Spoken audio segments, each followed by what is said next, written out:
immigrant na hoi patriot man je moi ni he na ha sigum mi sigi yam versatile partial team lei yam samna ha da khwai de gi phaba satra satri group na doctor engineer karika win le horga moi mathakta hojigi hariba civil service sing jo pham dori ne adagi ahum su group am le lari ka su phat ba yam kuin ga su like tamba khoi साथी बकांगबु हाइतरे लारिक निंथिना तमौ दो सिंजना अरोइ बदा मखोइ विमान ना बेदो पामनिना यासाव पाइ तो vote ले पकनि हाइरिबो सिंदना कारा कांदा मंत्री वर कांदा एमएलए वर कांदा ख्वारिगी लारिक फब ग्रुप अनि सुबा मै सिभिल सर्वेन्ट सिंग अदुगी मथक्ता अमु फब दोरिनेबो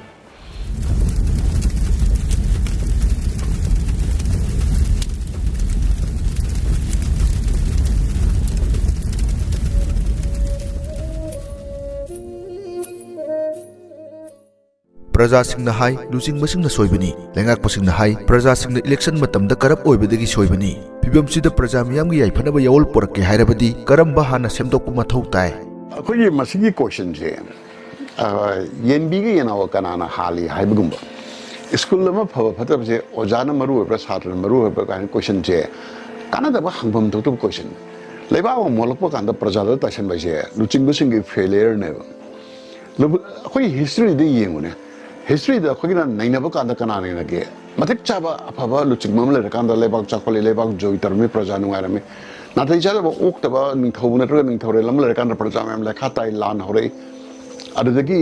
मिहान मुपुन तोरे मसिते हम क्लियर कटली जिक लुचिंग बसिंग ngasi लुचिंग बसित series of लुचिंग बसिंग दाइतने बा खोइ मनिपुर ngasi लेरि फिल्म जे करिगी मोइना प्रजा दा ताइनरिनो इलेक्शन मतमदा अखोगी प्रजा ना पैसा पियो है ai खगोगिने प्रजा पैसा पीजरगा भोट थादनबसे आई उहोय लुपा मंगा लुपा अनि दिगा होरेबा क्वा मतलब अमदा हरे क्वारो चाबे हांदो येंको मन लुपा मंगा यपपा चिकनाना तंबिबनो भोट लेपि कैंडिडेट तो काबा कादबा मोइना सु होंदोरपनेबा चाही मंगा दा तौदब होमवर्क तहुंद्रगा प्रजा सिंगदा यसाउ पाइ तौदा यसाउ पाइ तौबा हिदा मोइना सिजनरेसे होजिक्ति मसल पावर मनी पावर द हाइनरमे होजिक्ति इकाय हंगोइना दा मोइ सेक्सुअल पावर ज सिजनरेबा मसिगे आर्ट दे इ डिटेल हाइजरो मयानो दम भाप तबिरो वानो मद करिदा नुपि सिजनर तौरि मे जे मणिपुर होजिक बुजे हौगो होरे मसि याम तुगु जै नगानि याम इकाय निगानि अदगा मणिपुर के नुपि बु सम्मान तौदबै खुतम नेबा अदगा होजिकी इसाना हेता बायोलॉजिकली अखोइ इति येंबिरो अखोइ इरुजब कांदा कदाय दगी हौगे अहामदा कुमि खुया खुजिन खर तथौ मतुंदा कोक्तगी हौबन ट्रेसिंग चाइथबजे कोक्तगी इसिंग चाइथरगा मदगी इसिंगदना मसागी अतै हांचांगी लोअर लिम्स करिका मैमजे लोइना शेप ओगिदरिनेबा इसिंग चाइथबजे मथकदगी चाइथै इरुजबजी कइनो अमोट सिंगदोप अदना होजिकसु अखोइ मणिपुर सिंगदोकेदि लुचिंग सिंगजिदगी हौगदनेबा लेबा खुदिमकजु लेबा सोयर कांदा लमदगी प्रेसिडेंट ताइ प्राइम मिनिस्टर ताइ प्रजादा ताइनबरने प्रजादा ताइनरिबा वखलोन पुथरे इसे लुचिंगबसिना मतिक चाददना मखोइ मसा लैथोकनबा अखोइदि सेंटनी अखोइदि प्रभुनी अदगा प्रजासिना फत्तबना सी फिल्म तारा इने हाइनबा यामना लेम एक्सक्यूज नेबा अदना प्रजादा ताइनबा वफम दिति ai mawa chunglo logde प्रजायदि लाइक हैतबसि यावी ज्ञान तादबसि यावी लमहेनबसि यावी पुनमक्तगी एजुकेट तरगा अचुम माइकेदा पोर पसिनेबल लुचिंग बजे नत्रगदि माना करिनो चिंगदुइसे प्रजाबो हिरम खुदिमक्ता चिंगमंगम माना लीडर काइना करि लीड तौदिनो असोम छात्र लाइक तापिरगा फलबो ओजादो अफबो ओजानेबो हाना फदना लेजरबा छात्र चंगजलगा अवार्ड पिदना पोजिशन लेपे खोले काइ तरबि चनबिचे मसिगी एक्सटेंशन पोजिशन लेपो फर्स्ट डिवीजन तरबो मयाम अखोगी इकाइ खुनबो तब खुनबिउ हेना दरकार लेबदी मेट्रिक अमुक फेलर अनिरक फेलर पा मोइदा आशा पिबदने हेना मरु ओएबा मखोइ चिमो नै तोकनको अरान बलमी चकनो नहार यारो निशा चागनो अमुक थागो को अखोइ मतेंग पांगेने एनकरेज तबिबसिना असेंबा प्रजा सेवा इद ओइरकदुनिनेबा हजिकदि फास्ट तारादि स्पोर्ट्स अतु अदुबु लौरादि मयाम चनो ओक्तोगी एयरपोर्ट लंबी गसे ट्रैफिक जाम तविदना अखोगी मना लौनिंग मने हेनदो सेवा तोमिबगी एलिमेंट ति निल नेबा अरा सिगम लुचिंग सिंगदे वाइसि तोखरचेना ai thamningi di matang atopa na manipur da khagi dai longning daba soiraga makha tabada taichenbagi habit che masi asing ba leader gi gun na teba asing ba leader di kamai ta bida magi makha ta bana kari gum soiro re achobo dai ta dandi ma phang ta re no adu dandi da mongon pi bi gano engon pi I'm responsible resign to gira jail changira masi Japan gum dum tongnadi ba makha ta ba mana soirak na train ma late ore en khalasi na traga Japan ya musibam lai electric supply si minute kumathoi khak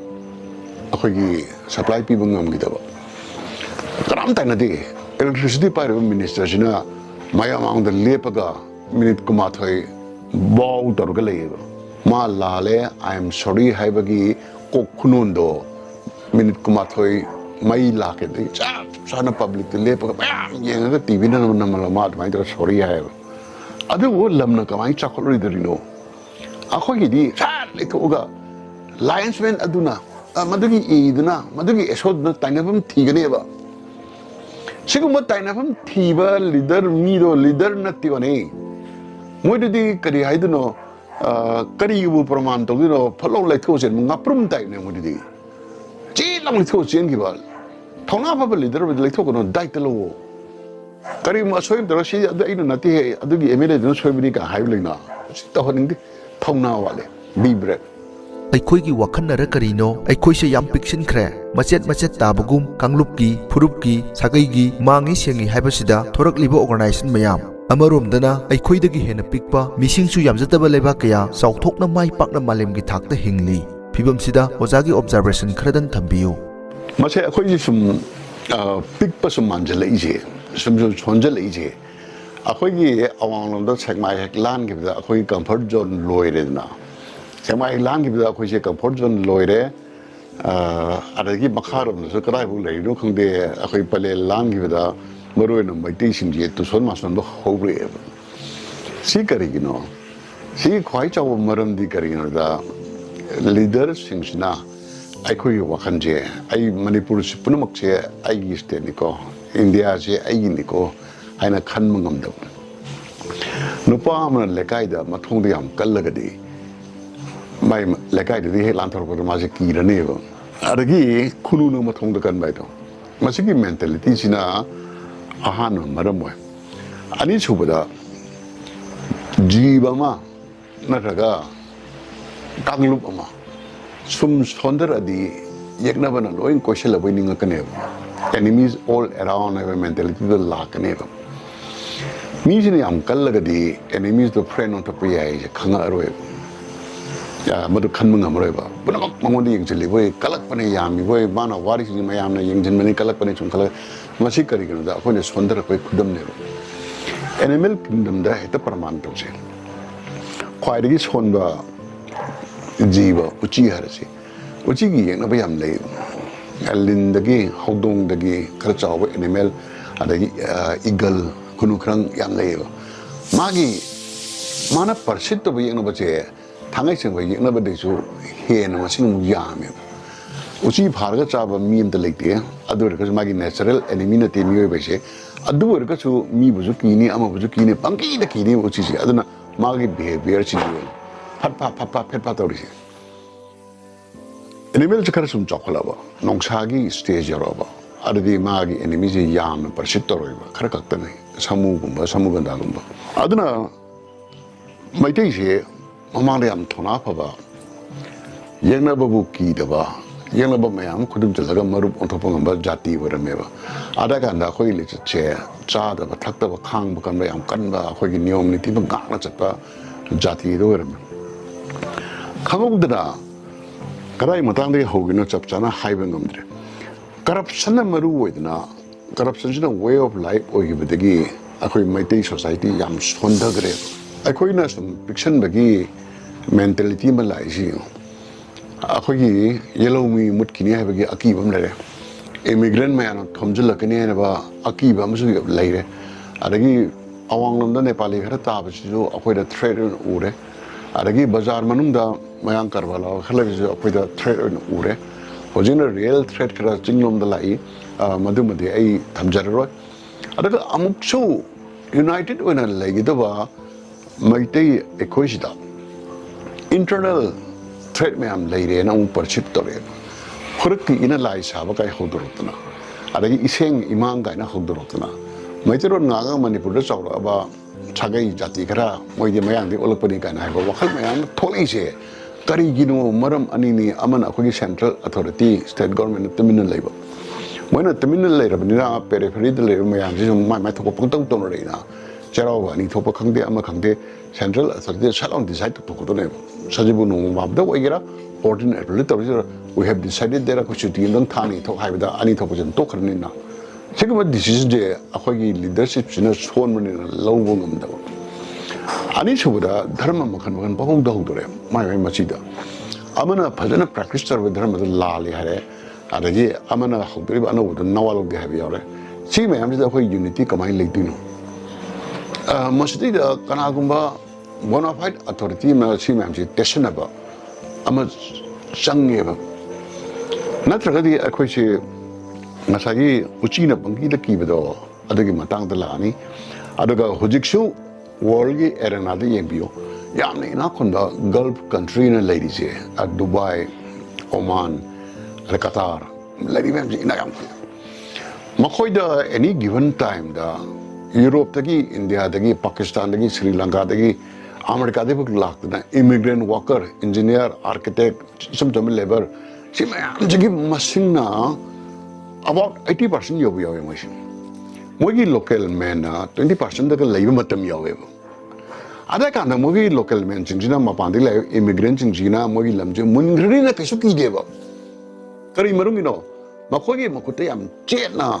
economic ꯑꯃꯗꯤ political power ꯑꯃꯗꯤ ꯑꯦꯗꯃꯤꯅꯤꯁꯇ꯭ꯔꯦꯁꯟꯁꯦ ꯄꯥꯏꯁꯤꯜꯂꯒ ꯂꯩꯕ ꯍꯥꯏꯔꯤꯕ ꯏꯃꯤꯒ꯭ꯔꯦꯟꯁꯤꯡꯗꯨꯅ ꯑꯔꯥꯟꯕ ꯊꯕꯛ ꯇꯧꯕ ꯃꯇꯝꯗꯁꯨ ꯃꯈꯣꯏꯒꯤ ꯂꯣꯒꯤ ꯃꯇꯨꯡꯗ ꯐꯖꯅ ꯑꯗꯨꯝ ꯄꯅꯤꯁꯃꯦꯟ ꯄꯤꯒꯅꯤ ꯁꯥꯊꯤꯕ ꯂꯣꯅꯤ ꯃꯣꯏꯒꯤ ꯄꯅꯤꯁꯃꯦꯟꯅꯤ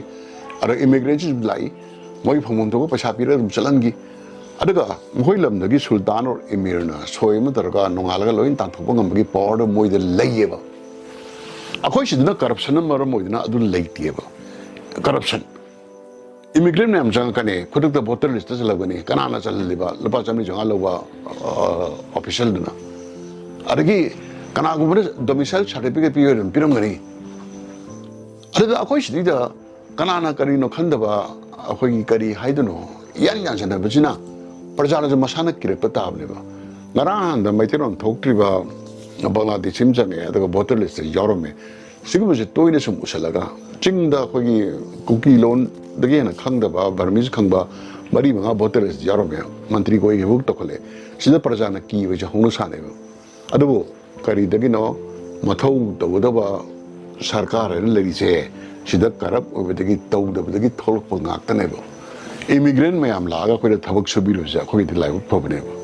ꯑꯩꯈꯣꯏꯅ ꯐꯖꯅ ꯁꯤꯖꯤꯟꯅꯕ ꯍꯩꯔꯒꯗꯤ ꯂꯩꯕꯥꯛꯁꯦ ꯆꯥꯎꯈꯠꯂꯒꯗꯣꯔꯤꯕꯅꯤ ꯕꯤꯜꯗꯤꯡ ꯑꯃ ꯁꯥꯕꯗ ꯑꯩꯈꯣꯏꯅ ꯍꯩꯇꯕ ꯃꯌꯥꯝ ꯃꯣꯏꯅ ꯇꯧꯗꯣꯔꯤꯕꯅꯤ ꯂꯦꯕꯔ ꯑꯣꯏꯅ ꯁꯤꯖꯤꯟꯅꯔꯒ ꯏꯟꯖꯤꯅꯤꯌꯥꯔ ꯈꯪꯗꯦ ꯑꯃ ꯈꯪꯗꯦ ꯑꯃꯔꯣꯝꯗ ꯃꯣꯏꯅ ꯇꯧꯔꯤꯁꯦ ꯊꯕꯛ ꯁꯨꯕ ꯂꯦꯕꯔꯒꯤ ꯀꯦꯇꯦꯒꯣꯔꯤꯗ ꯂꯥꯛꯄ ꯌꯥꯏꯀꯣ ꯁ꯭ꯀꯤꯜ ꯂꯦꯕꯔ ꯑꯣꯔ ꯑꯟꯁ꯭ꯀꯤꯜ ꯂꯦꯕꯔ ꯃꯣꯏ ꯃꯌꯥꯝꯁꯦ ꯑꯩꯈꯣꯏꯅ ꯂꯝꯁꯤꯒꯤ ꯃꯄꯨꯁꯦ ꯐꯥꯝꯂꯤ ꯑꯣꯏꯔꯀꯥꯟꯗ ꯑꯩꯈꯣꯏꯒꯤ ꯑꯀꯤꯕ ꯃꯌꯥꯝꯁꯦ ꯁꯨꯝ ꯀꯣꯛꯈꯤꯅꯦꯕ ꯑꯗꯨꯅ ꯑꯩꯈꯣꯏꯁꯦ ꯍꯧꯖꯤꯛ ꯍꯥꯏꯔꯞ ꯄꯤꯛꯁꯜꯂꯦ ꯑꯦꯅꯤꯃꯤꯁ ꯑꯣꯜ ꯑꯦꯔꯥꯎꯟꯒꯤ ꯚꯥꯞꯇ ꯂꯩꯈ꯭ꯔꯦ ꯑꯗꯨꯅ ꯃꯩꯇꯩꯁꯦ ꯀꯩꯗꯧꯉꯩ ꯃꯨꯠꯀꯅꯤꯅ ꯉꯥꯏꯗꯅ ꯂꯩꯕꯒꯤ ꯐꯤꯕꯝꯁꯦ ꯂꯩꯔꯦꯕ ꯑꯩꯅ ꯃꯩꯇꯩꯅ ꯄꯜꯂꯤꯁꯦ ꯀꯔꯤꯒꯤꯅꯣꯗ ꯃꯅꯤꯄꯨꯔꯒꯤ ꯚꯦꯂꯤꯗ ꯂꯩꯔꯤꯕ ꯃꯦꯖꯣꯔꯤꯇꯤꯁꯦ ꯃꯩꯇꯩꯅ ꯑꯣꯏꯕꯅꯤ나 ꯃꯁꯤꯅ ꯄꯨꯛꯆꯦꯜ ꯆꯥꯎꯔꯀꯥꯟꯗ ꯃꯁꯤꯅ ꯊꯧꯅꯥ ꯂꯩꯔꯀꯥꯟꯗ ꯃꯁꯤꯅ ꯀꯔꯞ ꯑꯣꯏꯗ꯭ꯔꯀꯥꯟꯗ ꯂꯣꯏꯅ ꯁꯟꯗꯣꯛꯈꯤꯗꯅ ꯃꯅꯤꯄꯨꯔ ꯄꯨꯝꯕꯁꯦ ꯀꯥꯆꯤꯟ ꯀꯣꯏꯌꯥ ꯌꯧꯔꯀꯥꯟꯗ ꯃꯗꯨꯅ ꯀꯜꯆꯔ ꯑꯃ ꯑꯣꯏꯔꯀꯥꯟꯗ ꯃꯅꯤꯄꯨꯔ ꯆꯥꯎꯈꯠꯀꯅꯤ ꯃꯄꯥꯡ ꯀꯟꯕ ꯚꯥꯏꯕ꯭ꯔꯦꯟ ꯑꯣꯏꯕ ꯃꯣꯗꯦꯜ ꯁ꯭ꯇꯦꯠꯇ ꯍꯥꯟꯅ ꯑꯣꯏꯒꯗꯕꯅꯦꯕ ꯏꯁꯥꯗꯒꯤ ꯃꯅꯨꯡꯗꯒꯤ ꯍꯥꯟꯅ ꯁꯦꯝꯗꯣꯛꯇꯅ ꯃꯄꯥꯟꯗꯒꯤ ꯁꯦꯝꯗꯣꯛꯄ ꯍꯥꯏꯗꯣ ꯑꯣꯏꯊꯣꯛꯑꯦ ꯑꯩ ꯁꯨꯃꯥꯏꯅ ꯊꯝꯖꯒꯦ ꯃꯥꯂꯦꯝꯗ ꯏꯟꯗꯤꯌꯥꯅ ꯃꯤꯁꯤꯡ ꯈ꯭ꯋꯥꯏꯗꯒꯤ ꯌꯥꯝꯕ ꯂꯩꯕꯥꯛ ꯑꯣꯏꯔꯦ ꯌꯨꯠꯇꯁꯨ ꯃꯤꯁꯤꯡ ꯈ꯭ꯋꯥꯏꯗꯒꯤ ꯌꯥꯝꯂꯤꯕꯅꯤ ꯑꯗꯨꯕꯨ ꯑꯩꯈꯣꯏꯒꯤ ꯑꯌꯥꯝꯕ ꯌꯨꯠꯁꯤꯡꯅ ꯄꯣꯂꯤꯇꯤꯛꯁꯁꯤ ꯇꯤꯂꯥꯏꯈꯨꯝꯕꯤꯒꯨꯝ ꯍꯪꯒꯣꯏꯅꯔꯤ ꯃꯁꯤꯅ ꯀꯗꯥꯏ ꯐꯥꯎꯕ ꯂꯩꯕꯥꯛꯁꯤꯗ ꯃꯥꯡꯖꯩ ꯍꯥꯏꯕꯁꯤꯗ ꯋꯥꯐꯝ ꯈꯔꯗꯪ ꯊꯝꯕꯤꯌꯨ ꯌꯨꯠ ꯍꯥꯏꯕꯁꯤꯅ ꯂꯩꯔꯤꯕ ꯁꯣꯁꯥꯏꯇꯤ ꯅꯠꯇ꯭ꯔꯒ ꯅꯦꯁꯟꯗꯨꯒꯤ ꯕꯦꯛꯕꯣꯟꯅꯦꯕ ꯂꯥꯏꯕꯛ ꯐꯗꯅ ꯏꯟꯗꯤꯌꯥꯁꯦ ꯍꯧꯖꯤꯛ ꯌꯨꯠꯀꯤ ꯄꯣꯄꯨꯂꯦꯁꯟ ꯈ꯭ꯋꯥꯏ ꯌꯥꯝꯃꯦ ꯑꯗꯨꯕꯨ ꯌꯨꯠꯁꯤꯡꯁꯤꯅ ꯑꯩꯈꯣꯏꯒꯤ ꯈ꯭ꯋꯥꯏꯗꯒꯤ ꯃꯔꯨꯑꯣꯏꯕ ꯄꯣꯂꯤꯇꯤꯛꯁ ꯍꯥꯏꯕꯁꯤꯗꯒꯤ ꯊꯩꯗꯣꯛꯑꯒ ꯃꯣꯏꯁꯦ ꯄꯣꯂꯤꯇꯤꯛꯁ ꯌꯥꯎꯖꯔꯣꯏꯅ ꯂꯩꯌꯦꯕ ꯃꯁꯤ ꯑꯩꯈꯣꯏꯒꯤ ꯈ꯭ꯋꯥꯏꯗꯒꯤ ꯂꯥꯏꯕꯛ ꯊꯤꯕꯅꯦ ꯀꯔꯤ ꯃꯔꯝꯒꯤꯅꯣꯗ ꯃꯤꯑꯣꯏꯕ ꯍꯥꯏꯁꯦ ꯍꯦꯛ ꯄꯣꯛꯄꯒ ꯑꯩꯈꯣꯏꯁꯦ ꯁꯣꯁꯤꯌꯦꯜ ꯑꯦꯅꯤꯃꯦꯜꯅꯦ ꯍꯥꯏꯔꯤꯕꯅꯤ ꯃꯗꯨꯒꯤ ꯃꯈꯥ ꯇꯥꯕ ꯀꯣꯔꯣꯂꯔꯤ ꯑꯣꯏꯅ ꯑꯩꯈꯣꯏꯁꯦ ꯄꯣꯂꯤꯇꯤꯀꯦꯜ ꯑꯦꯅꯤꯃꯦꯜꯅꯦꯕ ꯁꯣꯁꯥꯏꯇꯤꯗ ꯂꯩꯕ ꯇꯥꯔꯗꯤ ꯄꯣꯂꯤꯇꯤꯛꯁ ꯍꯥꯏꯁꯦ ꯑꯗꯨꯝ ꯂꯣꯏꯅꯔꯒ ꯂꯩꯔꯕꯅꯦ ada hojik youth kharana politics yawning dena haire isgi achaw maram che kari noida makhoina gyan tarakpa matamda politics hana leirami chidi yam sathina motpa dirty amadi bad politics ngakta oina moina politics ugreba clean amadi good politics se makhoi uraktre clean amadi good politics kamai tawe je moi khangjadreba aduna youth age by nature akhoi angang ama polok matamda maya karimdi yauge khara khara charo moina youth ki stage je matamda youth age injustice tolerate tawungamde makhoi da full of energy ni adaga achum thabak yam tawni lekai khuding jing biyo leba lekai dagi amor kai sengdokpa phatta mi yaning daba afaba ngakta uhening baise youth haiba stage da uhening e adura makhoi na politics haiba da ura isdi kari ugeda hojik tawriba election gi khangde amagi khangde mot khraba sanai yuneiba voter bribe tawa oidaba ngangba adagi sigo mayam su urakpanina makhoi na politics se pamaktabneba ada aina hygiene gi moina pamaktriba politics se bad politics or dirty politics to never ada ashengo politics to the moi khangdramna pamdreba aina hygiene gi sina clean amadi good politics se kari no je khanga akhanga hi ga tan no politics yaud da yaroiba moina kari mo politics tiki thaido oga leiragadi moina nangdreba to sajik kari no makhoina yam handana yengba akhoi phattaba mi ne na makhoina yut re khalam mayam jina makhoi mathakta haiwai sasan tor dorine india gi political system je kamai tawi anyone vote le pe akhoi criminal case ta conviction phangwa natraga disqualify tawkiba kharkhak natna vote le pase lari haiwa haitaba loina le pe adu di machine society da kari impact la akhoi class 12 chai pass tanor sinda quite a brilliant ba chhatra chhatri singduna professional line da loina changraneba say medical engineer architect adagi atai kari haitare larigi qualification yam leiba sinbam da loina changrana adagi madugi he hanthrakpa group singduna general line tamaga makha tana honaraga makhoi civil servant IAS IPS ang phangkani natraga state ki akhoi civil servant orakani adagi group khrana mo akhoi government employee oiraga government as the changi dure yam samna harda khwaidagi phaba sara sati group na doctor engineer karikara oidna leharga mogi mathakta hojigi hariba civil service sing jamu phamma dorine adagi ahum su group amle larik su phataba yam kuini ga su laik tamba larik ningthina tamhog dor sing aroi bada makhoi ju mimana baida pambanina yasaw pai to na vote le pakani hariba sing duna kara kanda mantri wera kanda MLA wera kanda khwadagi larik phaba group ani chuba moi civil servant sing adugi mathakta amu phamma dorine ba hojiki matama youth haida oingida chanaranda ba kangbu je masigi phenomena che pa hongdo ko tabanate hongbo pa yaroi ba india gi constitution the lady se amaram da so india gi constitution jina election ni matang je anyone lepa ya hai ba che ahoi democracy gi strength ne chu khalle ba leba khara di bole pa che qualification darkar le india da qualification darkar le to misina matam da bandit queen haner ba pholen dibi ba vote ka dana la ka da hipote maji mp ba oiramidna sigum ba sinjida ahoi youth chingina leba nusira ba samaji nusira ba aduradi mahoi politics yaud na laithopoi muhutta yam niom chunna changaga politics yahoningi aduga political space dida akhoi matik chadaba mabukjel sengdaba mayam occupy tawgidu sarpadi makoina occupy toksalaga hariba unscrupulous element chingje masi khara khara sam khatoki basi akhoi yu chingji wakhal leigi dobne ada apaba bakhalgi politics clean politics se practice to wa hongraba kana kharana akhoi example kara set to wa horga ka ba hora agadi akhoi afaba yuching je makoina politics sangaga makoina dominate torkanda akhoi manipur se mayamna manipur kan mai je haina rubulikna yam line ngamune ba youth amatna corruption ba mu ina kon machaw gira laira machaw gira nampuda circumstance na thajan girga sum ko na karab or pangatne ba araga youth chajidi inkhala ba pambi yemgi mayon gumne jamreng matakta kaning mane ba makhoi adugo feeling do politics ꯗ ꯆꯪꯉꯛꯑꯒ ꯑꯩꯈꯣꯏꯒꯤ express ꯇꯧꯔꯒꯗꯤ ꯁꯃꯥꯖꯗꯨꯃꯗꯤ ꯈ꯭ꯋꯥꯏꯗꯒꯤ ꯂꯥꯏꯕꯛ ꯐꯕ ꯁꯃꯥꯖ ꯑꯣꯏꯒꯅꯤ ꯈꯨꯗꯝ ꯑꯣꯏꯅ ꯍꯥꯏꯔꯕꯗ ꯑꯩꯈꯣꯏꯒꯤ ꯃꯅꯤꯄꯨꯔꯗ ꯃꯩꯇꯩꯁꯤꯡꯅ ꯍꯥꯏꯅꯕ ꯑꯃꯁꯨ ꯂꯩ ꯑꯉꯥꯡ ꯃꯃꯥꯡꯗ ꯑꯣꯏꯗꯕ ꯉꯥꯡꯒꯅꯨ ꯍꯥꯏ ꯀꯔꯤꯒꯤꯅꯣ ꯑꯉꯥꯡ ꯍꯥꯏꯁꯤꯗꯤ ꯃꯃꯥ ꯃꯄꯥ ꯑꯣꯏꯗꯕ ꯉꯥꯡꯕ ꯌꯥꯝ ꯍꯩꯅꯗꯦꯕ ꯑꯗ ꯍꯦꯛꯇ ꯍꯥꯏꯗꯣꯔꯛꯑꯦ ꯃꯣꯏꯁꯦ ꯍꯦꯛꯇ ꯍꯥꯏꯗꯣꯔꯛꯑꯦ ꯃꯁꯤꯒꯤ ꯐꯤꯂꯤꯡꯁꯦ ꯌꯨꯠ ꯍꯥꯏꯕ ꯁ꯭ꯇꯦꯖꯗ ꯑꯗꯨꯝ ꯂꯩꯌꯦꯕ ꯃꯣꯏꯁꯦ ꯑꯣꯏꯗꯕ ꯉꯥꯡꯕꯁꯦ ꯌꯥꯝ ꯏꯀꯥꯏꯕ ꯃꯁꯥꯗ ꯍꯩꯅꯗꯕ ꯅꯥꯃꯨꯡꯕ ꯑꯗꯨꯒꯨꯝꯕ ꯃꯣꯏ ꯑꯗ ꯉꯁꯥꯏꯒꯤ ꯍꯪꯕꯤꯔꯤꯕ ꯄꯣꯂꯤꯇꯤꯛꯁ ꯑꯁꯤꯗ ꯇꯤꯜꯂꯥꯏꯈꯣꯝꯕꯤ ꯆꯨꯕꯗꯧꯅ ꯇꯧꯏ ꯆꯨꯝꯃꯦꯕ ꯃꯣꯏ ꯆꯨꯝꯐꯝꯁꯨ ꯊꯣꯛꯑꯦꯕ ꯍꯧꯖꯤꯛꯀꯥꯟꯒꯤ ꯚꯣꯠꯇꯅꯤ ꯈꯪꯗꯦ ꯑꯃꯅꯤ ꯈꯪꯗꯦ ꯉꯥꯡꯅꯔꯤꯕ ꯑꯣꯏꯗꯕ ꯃꯌꯥꯝ ꯇꯧꯅꯔꯤꯕ ꯄ꯭ꯔꯦꯛꯇꯤꯁ ꯍꯥꯏꯕꯁꯤ ꯌꯨꯠ ꯑꯃꯒꯤ ꯑꯁꯦꯡꯕ ꯑꯐꯕ ꯌꯨꯠ ꯑꯃꯒꯤ DNAꯗ ꯃꯣꯏꯁꯤ ꯆꯥꯟꯅꯔꯣꯏ ꯇꯤꯜꯂꯥꯏꯈꯣꯝꯕꯤ ꯆꯨꯅꯦꯕ ꯄꯣꯂꯤꯇꯤꯛꯁ ꯌꯥꯎꯅꯤꯡꯗꯦ ꯍꯥꯏꯔꯒ ꯑꯩꯈꯣꯏꯒꯤ ꯄꯣꯂꯤꯇꯤꯛꯁꯁꯤ ꯑꯗꯨꯝ ꯇꯩꯔꯒ ꯅꯞꯄꯒ ꯑꯩꯈꯣꯏꯗ ꯂꯩꯔꯕꯅꯦꯕ ꯃꯔꯝꯗꯤ ꯑꯩꯈꯣꯏꯁꯦ ꯁꯣꯁꯤꯌꯦꯜ ꯕꯤಯಿಂಗ್ꯅꯦꯕ ꯁꯣꯁꯥꯏꯇꯤꯗ ꯍꯤꯡꯕ ꯍꯥꯏꯁꯦ ꯁꯣꯁꯥꯏꯇꯤꯗ ꯈꯣꯡꯊꯥꯡ ꯈꯨꯗꯤꯡꯗ ꯄꯣꯂꯤꯇꯤꯛꯁꯅꯤ ꯁꯣꯁꯥꯏꯇꯤꯒꯤ ꯈ꯭ꯋꯥꯏꯗꯒꯤ ꯄꯤꯛꯄ ꯌꯨꯅꯤꯠ ꯐꯦꯃꯤꯂꯤ ꯍꯥꯏꯕꯁꯦ ꯁꯤꯗꯁꯨ ꯑꯗꯨꯝ ꯑꯩꯈꯣꯏ 24 hours ꯃꯤꯀꯨꯞ ꯈꯨꯗꯤꯡꯒꯤ ꯄꯣꯂꯤꯇꯤꯛꯁꯅꯦꯕ ꯑꯐꯕ ꯄꯣꯂꯤꯇꯤꯛꯁ ꯆꯂꯥꯏꯕ ꯏꯃꯨꯡ ꯅꯠꯇ꯭ꯔꯒ ꯃꯃꯥꯁꯤꯅ ꯄꯣꯂꯤꯇꯤꯛꯁ ꯍꯩꯔꯒꯗꯤ ꯏꯃꯨꯡꯗꯣ ꯁꯥꯟꯇꯤ ꯂꯩꯅꯤ ꯑꯃꯗꯤ ꯆꯥꯎꯈꯠꯀꯅꯦꯕ ꯕꯦꯗ ꯄꯣꯂꯤꯇꯤꯛꯁ ꯂꯩꯕ ꯏꯃꯨꯡꯗꯣ ꯃꯗꯨ ꯃꯍꯤ ꯂꯥꯡꯒꯅꯤ ꯑꯃꯗꯤ ꯆꯥꯎꯈꯠꯂꯣꯏ ꯃꯣꯏ ꯃꯁꯦꯟ ꯈꯟꯅꯔꯛꯀꯅꯦꯕ ꯑꯗꯨꯅ ꯄꯣꯂꯤꯇꯤꯛꯁ ꯍꯥꯏꯁꯦ ꯑꯩꯈꯣꯏꯅ ꯂꯩꯊꯣꯛꯄ ꯌꯥꯗ꯭ꯔꯕ ꯄꯣꯠ ꯑꯃꯅꯤꯅ ꯃꯁꯤꯗ ꯐꯖꯅ ꯌꯥꯎꯕꯤꯔꯒ ꯌꯨꯠꯁꯤꯡꯁꯤꯗ ꯑꯥꯔ ꯄ꯭ꯔꯗꯛꯁꯟꯒꯤ ꯊ꯭ꯔꯨꯗꯒꯤ ꯑꯩꯅ ꯑꯄꯤꯜ ꯇꯧꯖꯔꯤꯁꯦ ꯑꯐꯕ ꯃꯈꯜꯒꯤ ꯄꯣꯂꯤꯇꯤꯛꯁ ꯌꯥꯎꯕꯤꯌꯨ ꯍꯧꯖꯤꯛ ꯑꯃꯣꯠꯄ ꯃꯌꯥꯝꯁꯦ ꯑꯩꯈꯣꯏꯅ ꯁꯦꯝꯗꯣꯛꯄ ꯑꯃꯨꯛ ꯊꯣꯛꯄꯗ ꯍꯧꯖꯤꯛ ꯌꯥꯝ ꯋꯥꯅ ꯊꯣꯛꯀꯅꯤ ꯇꯧꯕꯇꯕꯨ ꯑꯩꯈꯣꯏꯅ ꯌꯨꯠꯁꯤꯡꯁꯤꯅ ꯌꯥꯎꯁꯜꯂꯒ ꯃꯈꯣꯏꯒꯤ ꯁ꯭ꯄꯦꯁꯁꯦ ꯃꯁꯤ ꯏꯟꯊꯣꯛꯄ ꯑꯐꯕ ꯉꯥꯛꯇꯅ ꯁꯨꯝ ꯑꯣꯀꯨꯄꯥꯏ ꯇꯧꯅꯕ ꯍꯣꯠꯅꯕꯁꯤꯅ ꯌꯥꯝ ꯐꯕ ꯑꯩꯈꯣꯏ ꯑꯔꯥꯏꯕ ꯃꯤꯟꯁ ꯑꯃ ꯂꯧꯋꯦꯕ ꯏꯪꯂꯤꯁꯀꯤ ꯑꯐꯥꯎꯕ ꯑꯩꯈꯣꯏꯒꯤ ꯄꯣꯏꯠ ꯑꯃꯅ ꯍꯥꯏꯔꯝꯃꯤ ꯑꯩꯈꯣꯏꯒꯤ politics is the last refuge of the scoundrels ꯍꯥꯏꯅ ꯁ꯭ꯀꯥꯎꯟꯗ꯭ꯔꯦꯜ ꯃꯌꯥꯝꯒꯤ ꯑꯔꯣꯏꯕ ꯆꯪꯖꯐꯝꯁꯦ ꯄꯣꯂꯤꯇꯤꯛꯁ ꯑꯣꯏꯅ ꯍꯥꯏꯔꯝꯃꯤ ꯍꯧꯖꯤꯛꯄꯨ ꯑꯗꯨꯝ ꯆꯠꯅꯔꯤ ꯃꯥꯒꯤ ꯁꯦꯌꯤꯡꯗꯣ ꯆꯍꯤ 200 ꯃꯃꯥꯡꯗ ꯍꯥꯏꯔꯝꯕꯅꯦ ꯑꯗꯨꯗ ꯍꯧꯖꯤꯛꯀꯤ ꯃꯥꯅ ꯃꯤꯟ ꯇꯧꯔꯤꯕ ꯁ꯭ꯀꯥꯎꯟꯗ꯭ꯔꯦꯜ ꯃꯌꯥꯝꯁꯦ ꯃꯈꯣꯏꯁꯦ ꯊꯕꯛ ꯐꯪꯍꯜꯂꯣꯏꯗꯕꯅꯦꯕ ꯍꯥꯏꯕꯗꯤ ꯄꯣꯂꯤꯇꯤꯛꯁꯇ ꯃꯈꯣꯏ ꯄꯥꯋꯔ ꯄꯥꯝꯕꯒꯤ ꯆꯪꯉꯛꯄ ꯄ꯭ꯔꯣꯐꯦꯁꯟ ꯑꯃ ꯑꯣꯏꯅ ꯈꯜꯂꯒ ꯆꯪꯉꯛꯄ ꯗꯂꯥꯂꯤ ꯇꯧꯔꯒ ꯄꯩꯁꯥ ꯇꯥꯟꯒꯦꯅ ꯈꯜꯂꯤꯕ ꯀꯥꯡꯕꯨꯁꯤꯡꯁꯦ ꯃꯈꯣꯏꯁꯦ ꯑꯟꯑꯦꯝꯄ꯭ꯂꯣꯏꯗ ꯑꯣꯏꯍꯜꯂꯗꯕꯅꯤ ꯏꯟꯊꯣꯛꯈ꯭ꯔꯗꯕꯅꯤ ꯑꯗ ꯌꯨꯠꯁꯤꯡꯗ ꯑꯩꯅ ꯑꯄꯤꯜ ꯇꯧꯖꯅꯤꯡꯕꯕꯨ ꯄꯣꯂꯤꯇꯤꯛꯁ ꯆꯪꯉꯛꯄ ꯍꯥꯏꯕꯁꯤ ꯄꯣꯂꯤꯇꯤꯀꯦꯜ ꯄꯥꯔꯇꯤ ꯑꯃ ꯌꯥꯎꯕ ꯈꯛꯇꯁꯨ ꯅꯠꯇꯦ ꯇꯉꯥꯏ ꯐꯗ꯭ꯔꯁꯤ ꯑꯥꯏꯗꯤꯌꯣꯂꯣꯖꯤ ꯄ꯭ꯔꯤꯟꯁꯤꯄꯜ ꯃꯥꯟꯅꯕ ꯄꯣꯂꯤꯇꯤꯀꯦꯜ ꯄꯥꯔꯇꯤꯗ ꯌꯥꯎꯔꯛꯀꯅꯤ ꯑꯗꯨ ꯑꯣꯏꯔꯒꯁꯨ ꯃꯁꯤꯗ ꯑꯩꯅ ꯆꯦꯛꯁꯤꯟ ꯋꯥ ꯑꯃ ꯊꯝꯅꯤꯡꯉꯦꯕ ꯏꯁꯥꯒꯤ ꯍꯤꯡꯅꯕ ꯁꯤꯟꯐꯝ ꯑꯃꯃꯝ ꯄꯥꯏꯔꯒ ꯆꯪꯕꯤꯌꯨ ꯁꯤꯟꯐꯝꯗꯨ ꯄꯥꯏꯔꯕ ꯃꯇꯨꯡꯗ ꯄꯣꯂꯤꯇꯤꯛꯁ ꯌꯥꯎꯔꯒꯗꯤ ꯂꯦꯝꯕꯁꯨ ꯍꯦꯜꯂꯤ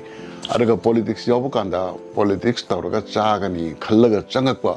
ꯄꯣꯂꯤꯇꯤꯁꯤꯌꯟ ꯃꯈꯜꯁꯤꯅꯦꯕ ꯑꯩꯈꯣꯏ ꯌꯥꯝ ꯁꯥꯊꯤꯔꯤꯁꯦ ꯀꯣꯟꯅ ꯑꯃꯣꯠꯄ ꯇꯧꯔꯛꯀꯗꯧꯔꯤꯕ ꯀꯔꯞꯁꯟ ꯇꯧꯔꯛꯀꯗꯧꯔꯤꯕ ꯑꯆꯥꯟ ꯃꯤꯔꯥꯏ ꯅꯥꯏꯔꯛꯀꯗꯧꯔꯤꯕ ꯗꯂꯥꯂꯤꯒꯤ ꯇꯥꯏꯞꯇ ꯍꯥꯏꯊꯈꯤꯒꯗꯧꯔꯤꯁꯦ ꯃꯣꯏꯁꯤꯅꯦꯕ ꯑꯗꯨꯅ ꯏꯁꯥꯒꯤ ꯁꯤꯟꯐꯝ ꯑꯃ ꯂꯩꯔ ꯆꯪꯉꯒ ꯂꯩꯕꯥꯛꯀꯤ ꯏꯁꯨ ꯈꯨꯗꯤꯡꯃꯛꯇ ꯑꯩꯈꯣꯏꯒꯤ ꯆꯨꯝꯕ ꯂꯥꯟꯕ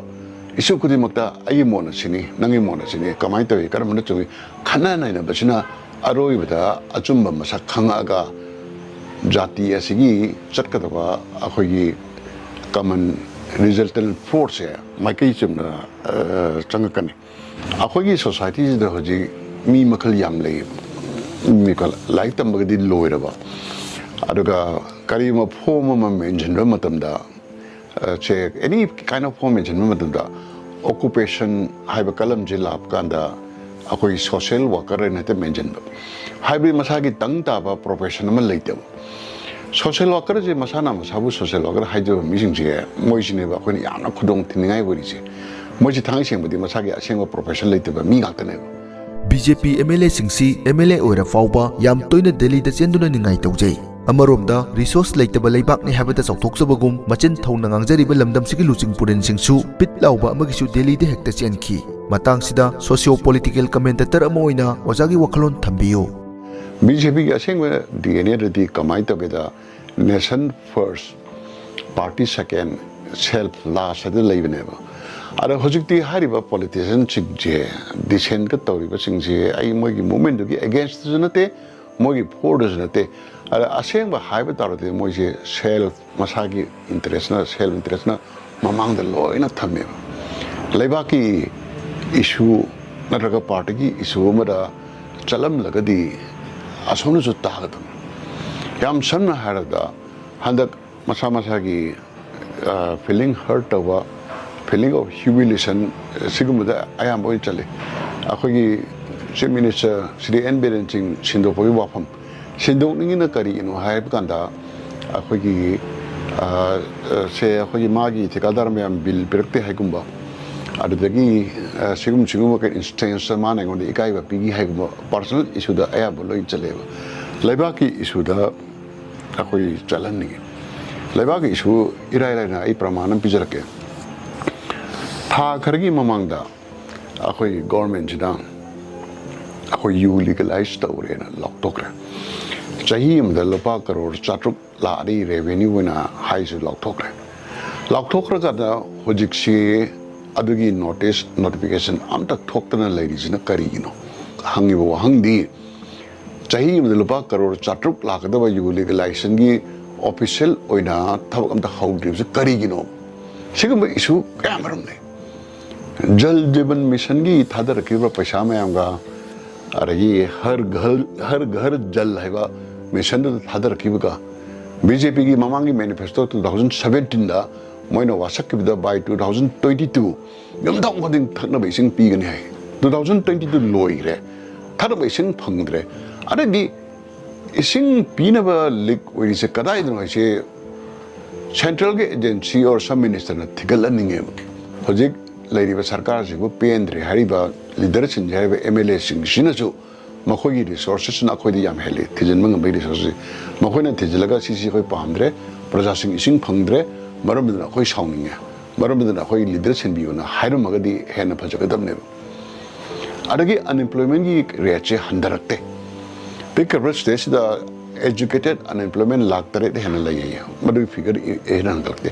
हाई रोगना कोई स्टार्टअप तमी चाम जने पीग्रे अदने याबा नते some kind of self employment तौनबा marketing तौबगमनबा production तौबगमनबा यामना मसक नाइबा खोंथांग पॉलिसी लोकल पजे उद्री मसी में हमसे honorable MLA सिंगसिना ruling द लेबचो opposition द लेबचो मखोना फजना पुथोगा honorable CM head of the government da makoina memorandum pigadabri natraga assembly da hagadne maruda makhatana afaba thabakchin do government jin tarukta kanda center da chalamba oiragadi center da chumina tagane natabida personal issue nena lumnu da ngang urdi center ge leadership jo kakak asing ngatane khangi themadum thadorkane se aina refer to jari होजिक तौरिबा political की रिपल मचाम लई मसे support तोबा मोइरे discourage तोबगी नते अखोगी पॉलिटिकल पर्सन अमना एमएलए मोइ बजे लाइबक फरबनी मखोइद लैरिबा शक्ति पावर अपॉर्चुनिटी दो मैक्सिमम बसिजिनबियो लैबा की चखनबाना थमजब वाफमनि जलाना इंटरप्रेट तोबिगनो बीजेपी सरकार लाक्लदी वीआईपी कल्चर हंथरनी खल्लुबनी अदुबु ngasidi lamdam sida flag post thetpa gari na wai jaire masibu chokotpagi khudamni haina lawgadra sigi organization je sagalakpa kanda kamai sagalak ge da ai samu matam BJP yaure aina BJP da yawning gi basu sagat pada yauri ba mi amamam na prime minister ngasi oiro da oiba ngami lising amani hana lairame BJP matang jam thin chab aruga power pining daba ai prime minister ai mantri ho gena koi tan daba desh seva ne khalaga organization dam ta kathok mi mayam am lerame ba aya amna ji anoi dina moi ji leramaro moi sing ji nature se kamai to geda masagi marum mathum lok thok bom ta tarang amada magi darka le phi nu sapon khare den yaw daba masagi khungu masana phochaba any thungu jaga da dari ma tharaga tummungam ba adagi luxury is much and the palm. I look at Gandhi experience the Angako Pong Wang, but dedication. Sigurd, I'm just Hagalak whenever BJP was he likes you. I don't want to Hagalakan the power pyre Canadi, Kedogi, the Prime Minister Modi, Mona 2017, the VIP culture, Mutatlo, Mutatlen and Program. I don't know 2014, the Prime Minister Modina. Prime Minister Ihana no dana mana laptop je magi birthday celebrate to biganu hai adai power je kuina paishalam ne kai ke da debauchery da la machi la ko je ke dore akhoi immigrant mayam jini maru ori che BJP gi aseng ba DNA chen da makhoi singsina akhoi khong na salamba risho na salamba hotel home da lerame PB Archerayana Nagaland governor representative Manipuri in charge of Purameva Majama khong na sale risho na sale adaga kaino da hotel ma chena kwari home wasida anak pasida legal le ma chi sa basu people's canteen da vegetarian ITM kariga masana chalaga dum chai sumaina to mioisina example moina set taraga Manipur gi BJP je sagal ki baneba power hek pai we gi khangudana masak on grave akhoi gi flag post thet pa yai khangdi yade khangde flag post loi thelakani gari atang ba loi tongna rakani adagi hotel marta hare classic grande dana te leibi yaroi ada matum the security inaraga status symbol and khanare security inaba security piba darkar later me security je tawai nandam na long honore sigma image ma setter pache si akhoi future da party asigi image he kam thina soi je udeba kaina luxurious winning ba kaina sense of grandeur yam hena acharong kaning mache masi ID makuk manung da kren piok da hotrong ba mi ngatne ba adugum ba yaw dra ka di lekai na prajana magi family na magi high thinking oi ba keno do yaw dra ni na adugum ka so to dra ka di ya da ba oina ai ui yam chena da ai moi respect tong di sigum mi ni masana masabu defend to jaba adagi security darkar kari leiri no akhoi chen thoba lakpada changan dana ba oina takhale ba security thamba na tawri se lei leite haina ba ai ga siam chile hayeng law bhai na hayu mota leite yo thabak chile meeting am tawri kai telephone mota pai da akhoina pam dre ba congress culture gi amato congress culture je BJP na pam dre na hulla sidaraga powder lakri ne ba ada powder lakri ba adu party na hojik che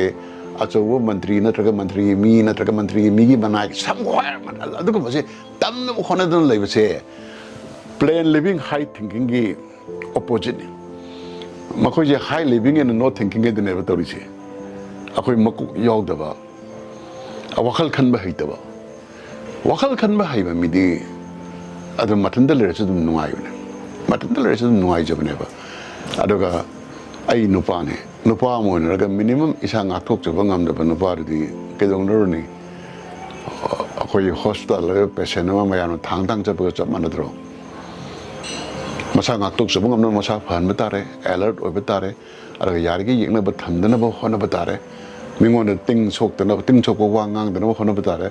yeng na ba handan bai samai na handan la ga yam nungai na comfortable oi na le ge da security ga flag post ka adagi yam pick na moi car da VIP ga in thajab jiao teenager ma inkala ko matam da mi ga mana ning da ba moi special oining na ja yam tawi adagi chanam ki manadra kandana mu manana ba mu honai ba sigi contradiction jina mi mu ko da lai dori che ya ba teenager ki per kakne ya ko ji zum tori